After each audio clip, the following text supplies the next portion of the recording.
I would like to welcome teacher Georgina Elena Frey, who will share with us her experience in the classroom. Welcome, teacher. Thank you very much.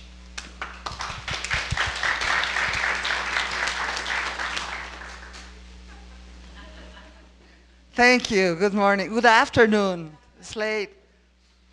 Okay, first of all, let me explain. This is not my presentation. You know, there's a teacher called Mariana. I don't really remember her name very well, but she's from Temisco, and she's a friend of mine. Well, not that close, okay? Because I don't even remember her name very well. Marina. Yes, that's it. Yes. Marina Hernandez Vasquez, okay? But she couldn't come.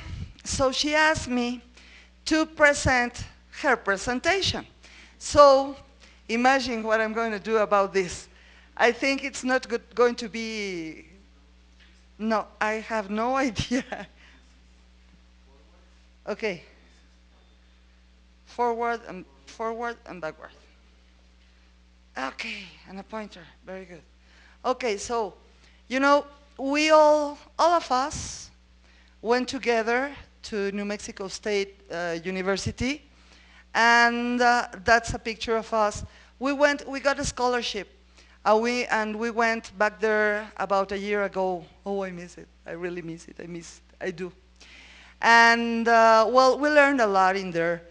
They taught us, I was saying, they taught us about how to teach students with different cultural backgrounds and different languages who were supposed to be learning English, okay?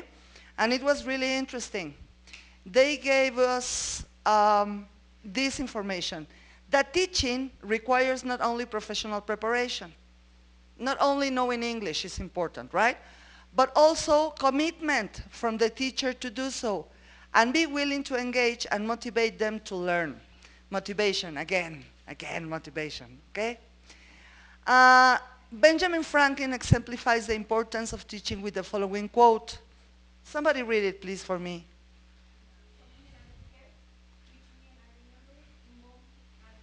Okay, so we're supposed to involve students, right, in learning. Okay, a research-based instruction method that emphasizes reciprocal facilitation and navigation. My God, she writes very complicated. Okay, classroom space and the unofficial space of students' lives outside the classroom. Draws on assets of both spaces to promote culturally responsive teaching and learning. Okay, all this has to do with taking in account all the time the background of the student. If he comes from this kind of family, from this cultural environment, from this country, and how to bring that to the classroom and how to use it inside the classroom so that we can enrich the lesson delivery, the lesson that we're going to teach. Then this method was developed by Socorro G. Herrera, keynote speaker, district consultant, trainer of trainers, and executive director of the Center for Intercultural and Multilingual Advocacy at the College of Education in Kansas State University.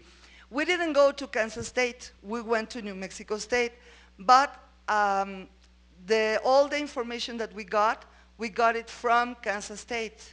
Okay, it was like a replica, right? Okay. So it is called biography-driven instruction, BDI method.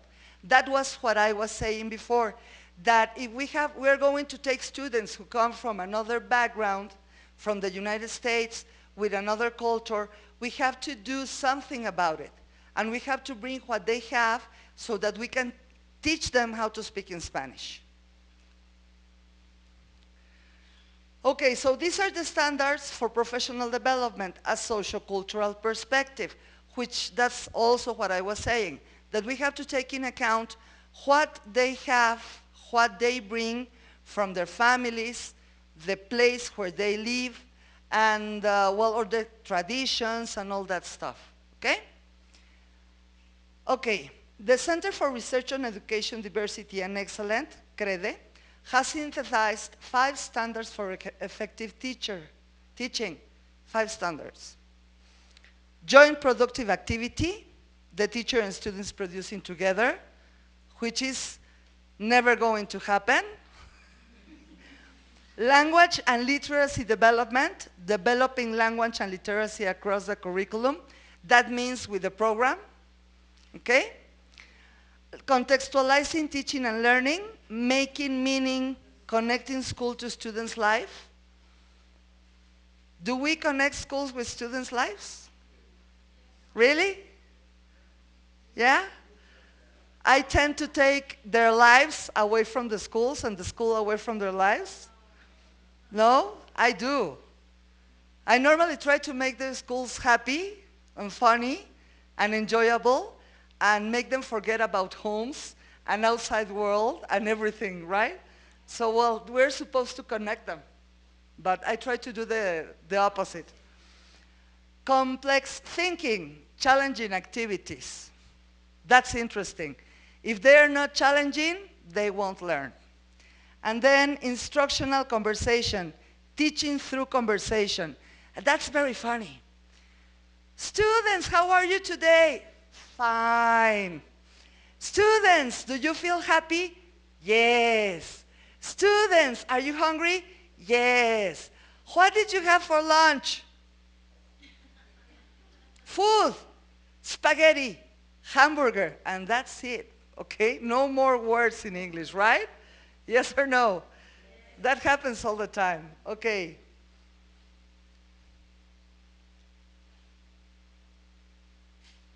Okay, the credit standards mean true teaching and learning. They're supposed to do so.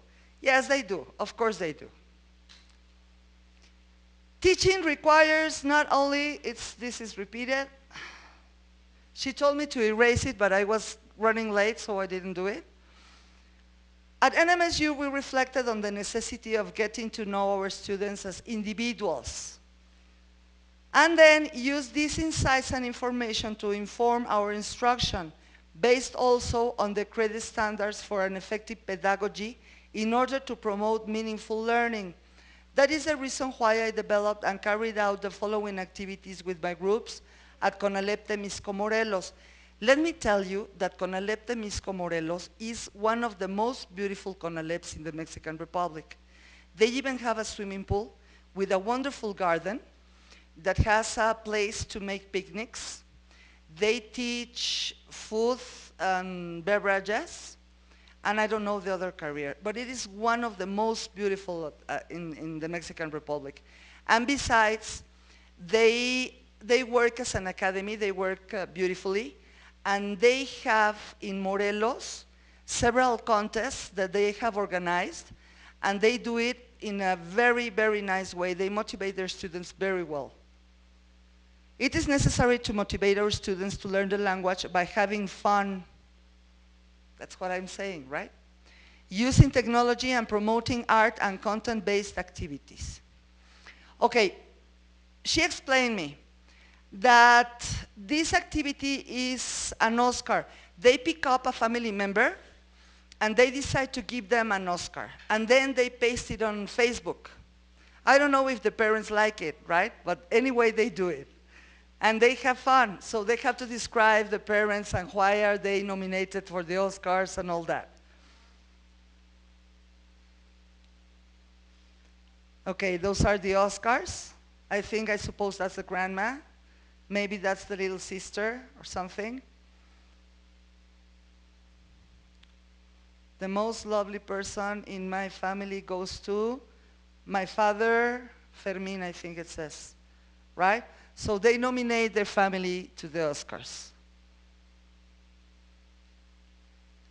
Students also created Oscars for their classmates, and they were given in a small ceremony in the classroom.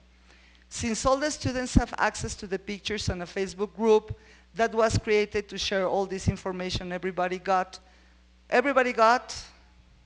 to know at last one of their classmates' family members. That's interesting because they get to know each other, okay?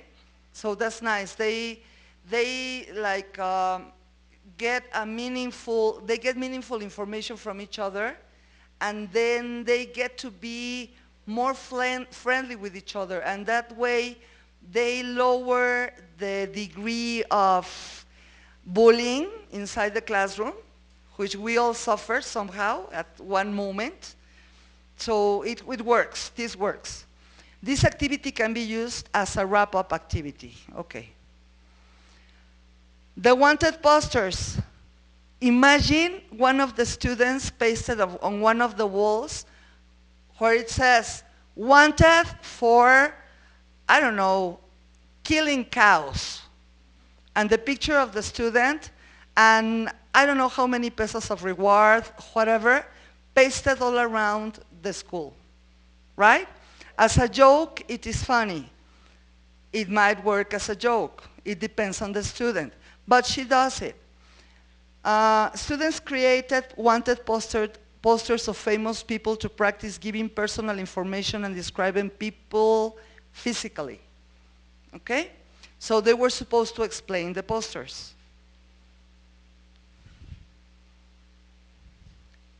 Okay, here are the pictures.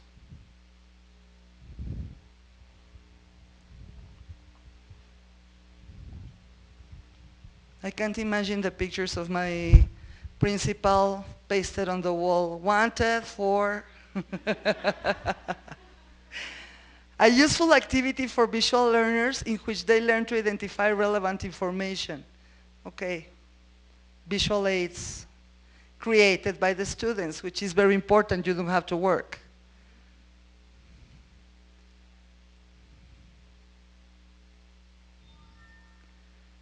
Okay, these are content-based activities. I guess in here they were creating recipes as they are in food and beverages. They are going to become great chefs.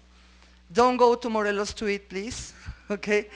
Okay, so these guys are fixing dinner or supper or whatever, but they are supposed to be doing these recipes and explaining how to do them, and serving and making dialogues among them. Okay? Okay, at CONAMLEP Temisco there are 4 careers: food and beverages, computer science, touristic hospitality, and accounting. To consolidate learning, I asked students to give presentations based on topics related to their area of study. Since the majority of our groups are big and there is not enough time to have them present individually, they usually present in teams. Sometimes our teachers help to evaluate them with a previously designed rubric. So other teachers help and evaluate what the students are doing, not necessarily just her. God bless you. Okay, see the swimming pool? I'm not lying, see? They do have a swimming pool. We all want swimming pools in our campuses, right? Students describing chefs they admire and the restaurants.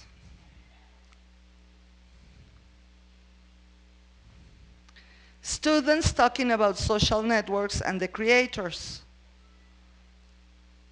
That's computer science. Students describing famous businessmen, women, and their enterprises.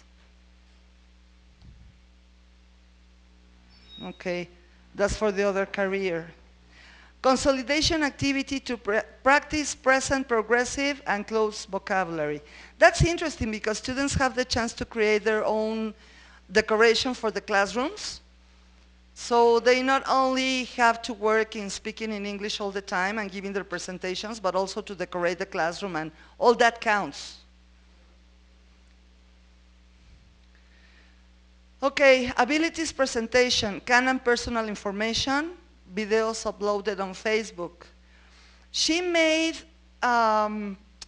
this kind of talent show where she made students make a little show of what they could do, and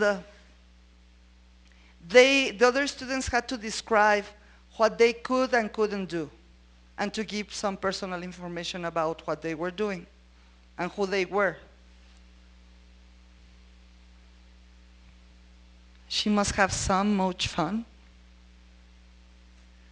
Okay, we have a closed group on Facebook where the students and the teacher upload pictures and videos of the activities carried out in class. Students are not allowed to make offensive or disrespectful comments. The teacher is in charge of checking the group. Okay, this is Duolingo. The number of students was 174. Not all the students have access. They work in the English lab for about 30 to 40 minutes, and the teacher assigns lessons as homework. That's how she works Duolingo. So that's the proof that she is doing Duolingo, okay? Every week the teacher receives a report. I don't know if you use this, but it's very useful. I receive my report of Duolingo every week, every Monday. You know, my Gmail is full of Duolingo reports.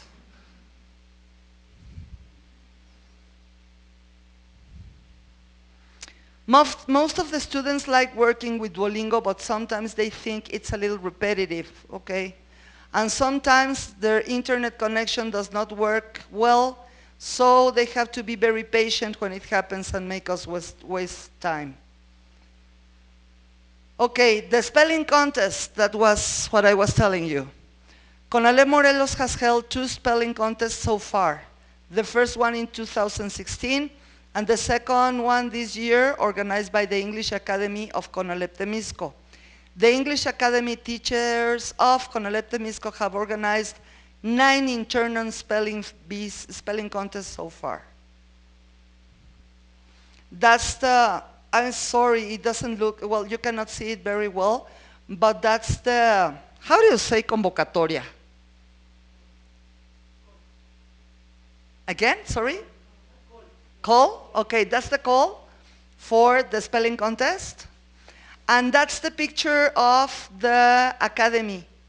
They are, I think, communication and English, okay, on languages.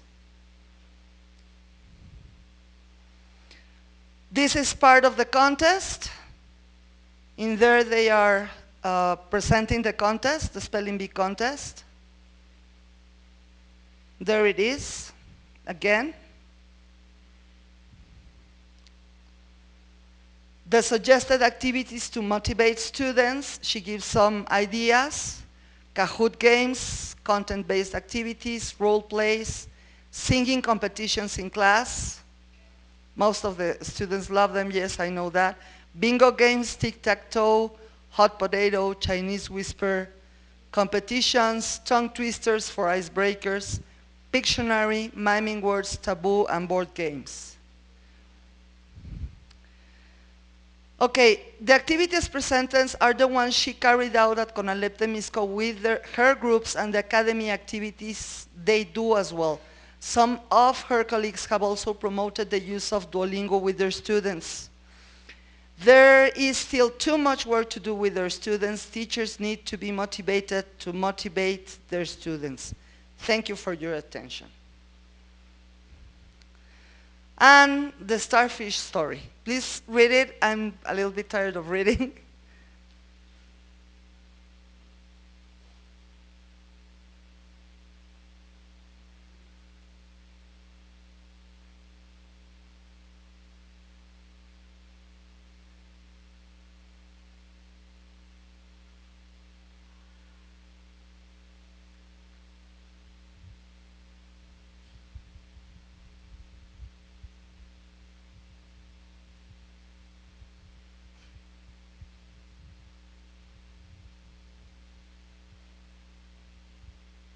Can I?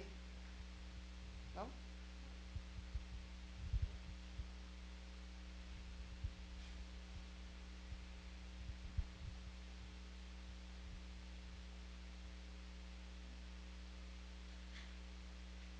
Yes? Okay.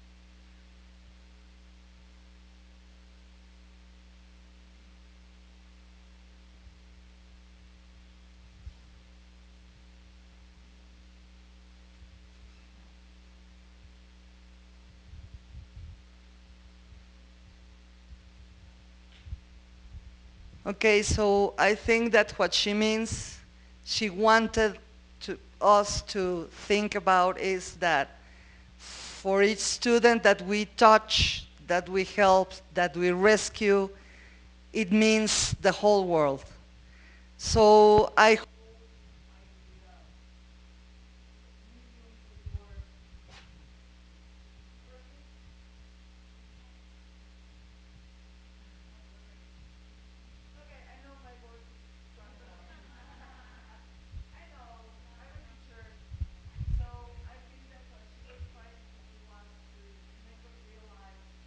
that we are very important to our students, and I hope I did kind of a good work with her job, because it is her job, and Teacher. well, okay. I hope I did a good work with her job, and I hope you liked it, and I hope I was good enough for all the effort that she did. So thank you very much. On her name, I was just a representative, and I just read. I'm sorry, it wasn't my work. And well, I hope you liked it. She's doing a very good job, okay? She's doing a very good work. So thank you very much.